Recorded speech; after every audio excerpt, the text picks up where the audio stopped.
So guys, nandito tayo sa ilalim ng Innova. So ito, kung yung center na ano, na tawag dito, center na handbrake, ito nakakonect po yan. Ito yung isang cable na papunta doon sa handbrake doon sa taas. So yun siya, ayun nandun, ayun yung ano na yung cable na yan. Yan yung galing doon sa taas. Tapos tumakbo po yan dito. Ito siya. So hindi siya naka handbrake ngayon. Kahit na nag-adjust tayo doon sa mga gulong, dalawang gulong nag-adjust na tayo dyan, no? Medyo maganit na rin sa drum. So dito nyo titignan, no?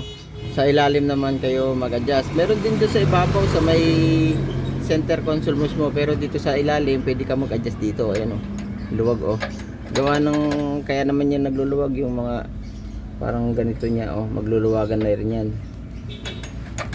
So syempre 206 27 yata itong ano na to. So ayan, bago mo ma-access yan meron siyang takip, no? Ito merong lata, no, na naka ganito, ganyan siya dyan.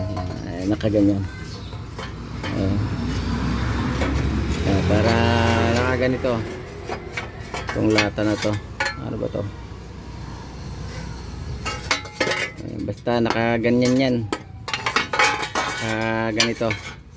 So yan, nakaganyan, nakatakip, no? So number 10 lang yan, tatanggalin nyo lang dalawang tornilyo. Tapos mga-access nyo na ito, dito kayo mag-a-adjust yan. Ito yung parang turnbuckle tawag ko. Ayan, turnbuckle, maluwag na yan. Turnbuckle, luwagin nyo lang yun dito, number 10, para ma-adjust nyo siya. Mausod nyo itong turnbuckle na yan. So dyan lang mag-adjust. Turo ko rin yung isa dun sa ano, kasi tatlo pwede mong adjustan, no? Yung normally dito sa mga drum, sa brakes. Tapos dito sa ilalim ito, tsaka yung doon sa ibabaw, no? So ano ko muna to, i-adjust ko muna siya dito. Ayan, hindi ko na may papakita sa inyo kung gaano kataas yan.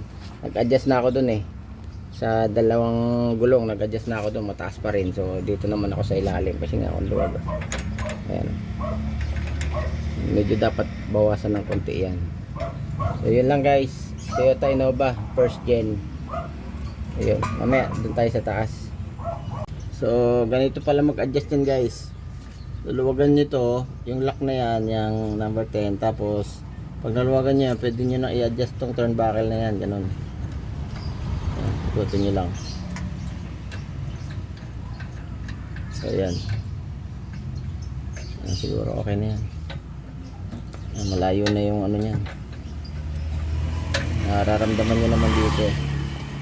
So yun. Tapos i-lock nyo na ulit yung number 10 sa desired nyo na ano. So ayan. So okay na yan, lalak ko na lang ito ulit. Yan. So ito guys, yung isang adjuster naman ay nandito sa loob, no? May tornilyo dyan, no, para sa kable. Doon pwede rin kayo mag-adjust. So tatanggalin nyo ito.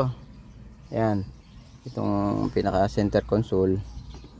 Yan, iaangat yan. Yan, aangat nyo yan para makita nyo yung tornilyo dito guys. Andyan. So yun, yung pangalawang adjustment, no? Pangalawa. Pangatlong adjustment pwede. O bahala kayo kung saan nyo gusto mag-adjust. Pero talaga normally, dun mismo sa drum, dun nag-a-adjust. Yun yung una. Tapos, iba ginagawa dito, pangalawa, kung ayaw nilang pumunta doon sa ilalim.